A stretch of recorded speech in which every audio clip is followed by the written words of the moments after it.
Tinokukwazisai mose, tinokuchingamidzai muchirongwa chekudzidza. Nhasi ndauya netopic inoti whatever in your mind, do it. Ukacherechedza this topic inoita kunge ino-encourage nokuda kuti mumind medu munogona kupinda zvakanaka, mugona kupinda zvakaipa. Depend nezvandichatsanangura kuti ndezvipi zvinoita kuti zvakanaka zvinge zvichipinda kana kuti zvakaipa zvinge zvichipinda. Saka ndine tsamba yandinayo pano ichagona kutitsigira. Asi ndisati apinda mutsamba pane zvandoda kuti nditsanangure pamusoro pemind. Kazhinji kana ndichitaura kunyangwe ndawana information in whichever way post takamboita so takataura kuti information not post was say, but that information ndinotozoitaura ichibva kumind. Saka toda kuti tione the importance yemind kana tichirarama. So ngatisakanganwe topic whatever in your mind, do it. So ndichaverenga kuna 1 Chronicles 17 chaverenga nere English. After David was settled in his palace, he said to Nathan the prophet, "Here I am living in a palace of cedar, while the ark of the covenant of the Lord is under a tent."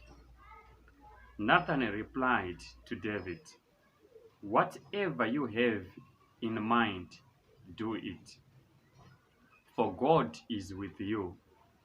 So ndoda kumboti ndimbotitsanangure ipapo. Saka tunaona kuti David ava settled, yakugara ku palace. But pane chinhu chaanorangarira kuti the ark of God ichiri kutent, but indagara kwakanaka. Look at the palace zvainenge yakaita, inenge yakanaka. So chimwe chinhu chokuti even ndiri semutendi newo semutendi uri kuteerera nhasi, wagarawo zvakanaka, ita uchirangarirawo kuimba yani yaMwari. But ataura the idea yezvekuti pavakwe kana kuti ark yaMwari iwanirwe zvekuita. Tinoona kuti papfungwa idzodzo anoudza a prophet Nathan about the idea yakanga yapinda mumusoro kana kuti mupfungwa dzake. Amuzivisa, toda kuti tibva tabata ipapo, ndo pane nyaya yacho.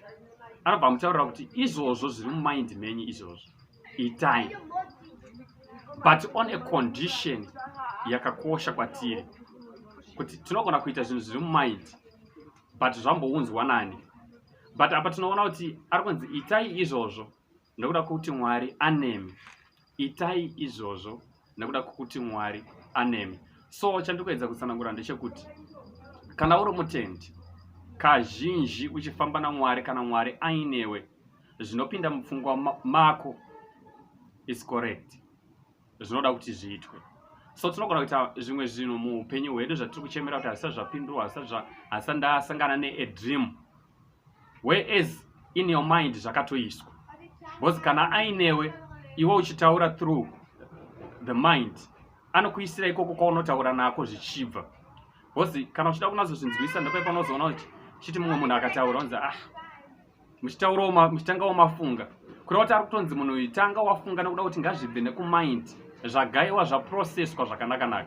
So that way inobva yatiratidza the direction yekuti information kana ichinge yadepositwa inotouya through that mind. Saka pari kunzi chiitai izvozvo zvamafunga nekuda kuti Mwari anemi. So kana Mwari anewe, pane zvinhu zvizhinji zvinofanira kunge zvichitoitwa newe, zvimwe zvitori painting zvauri kutochemerera kuti dai zvanga zvaita, but wakangomira zvisati zvaitwa newe nekuda kwokuti maybe uchiri wakamirira dream. Chiuinzwa manje pakuchiuya nawe dream iyeyo. Takuenda pa 3 verse. That night the word of God came to Nathan saying, "Go and tell my servant David, this is what the Lord says, you are not the one to build me house to dwell in." So turikuona kuti afunga first zvauya in mind, bvanzi itai izvo zvinoda kuti Mwari anemi. Zvakutotiratidza kuti pakufunga kwake akanga asiri ega, nekuda kuti zvazoita in line nezvaakuadreswa naMwari kuti wangu, nyaya yauri kufunga nezvayo ndeyekuti uvake imba yandingagara. Asi Mwari vakupa a perfection kana kuti a correction now through dream nemunhu waMwari kuti no, ndizvozvo zviri in line, but hausiriwe uchazviita. but chamtoda kuti tinyanye kubata ndechekuti information yawo yasei kuna David in the mind. Ndatenda.